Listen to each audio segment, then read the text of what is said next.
Now, ever since Keir Starmer was elected democratically to be our Prime Minister, he has put this country in a right old pickle. Just him being where he is now in his position is detrimental to the British people. He does no good whatsoever. Before I became politically awake, if you will, I always thought that people who aspired for public office wanted to do so to make their own people's lives better and easier.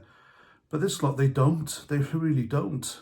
I am gravely concerned for my own country, Wales, and the Welsh party there, Plaid Cymru, and how they've turned out to be. It's disappointing, yet very sinister stuff. I'll make a video about that in due course, but it's worth keeping an eye on.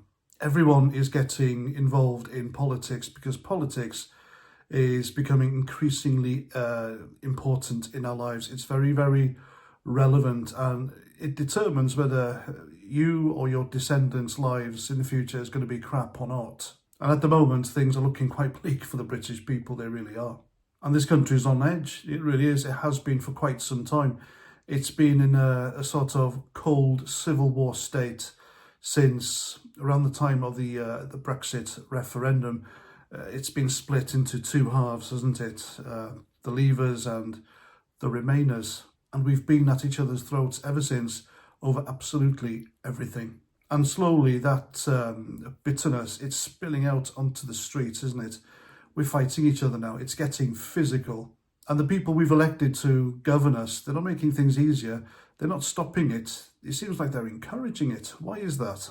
If this country deported every illegal migrant and deported every foreign prisoner within our judicial system and had a very strict yet sensible migration policy, Britain, the UK, this whole island, it'll improve overnight, I promise you. Now, everyone has an opinion on what's going on, and it's only right that we do, all right? I do, as you know, and I get things wrong, and so do others. Now, I have bleated on quite a few times about this country being on the edge.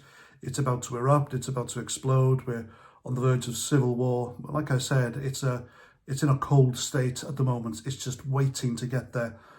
What the catalyst will be, God knows, but I hope it doesn't happen. I'm seeing videos by creators saying British Army generals are going to stage a coup and take over the government. I don't think that's going to happen at all. Having served in the army for 8 years, I know what the top brass are like. I wasn't top brass, obviously, but you get an insight into the officer class and how they're going to be in the future. And I'm telling you now, these people put their careers first.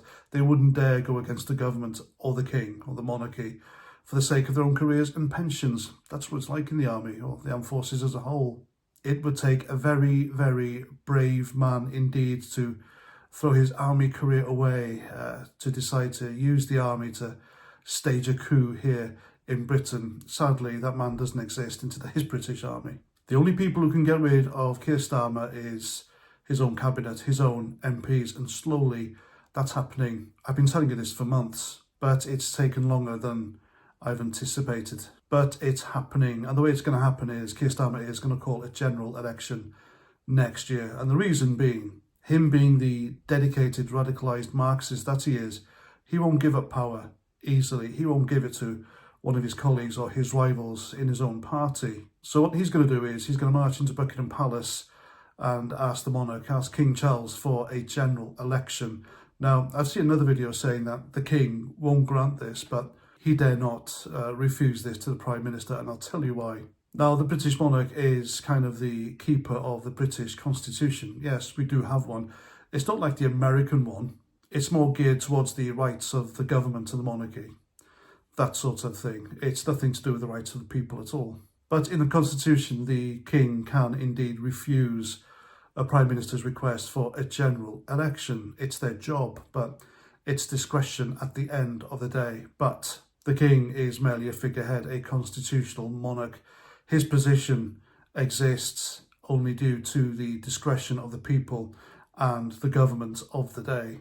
I think the last time a monarch refused to sign a law, it was back in the 1700s under one of the King Georges. But since then, the monarchs have done as they've told, like good little puppies.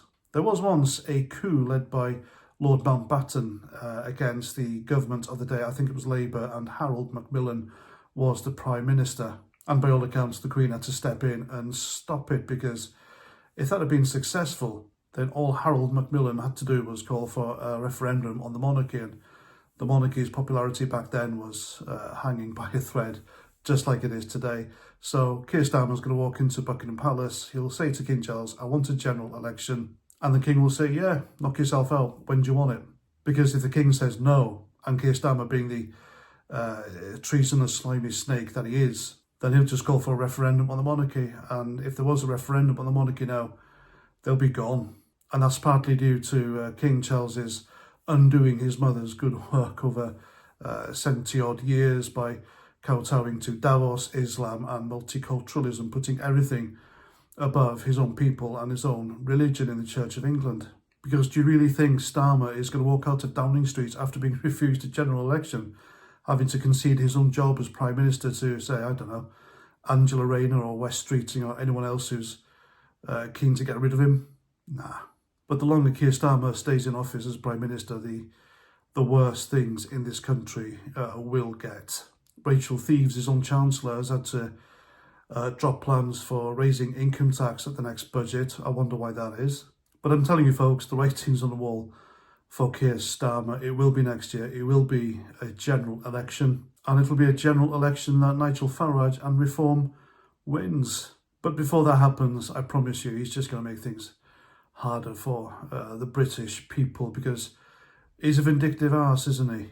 He has thrown his own MPs under the bus numerous times to get himself off the hook, so he'll do it to the British people, no problem. And I think what he has up his sleeve is absolutely terrifying. So we've got months left of this guy in office, so keep your wits about you. And there we go, I'm Paz49, thanks for watching.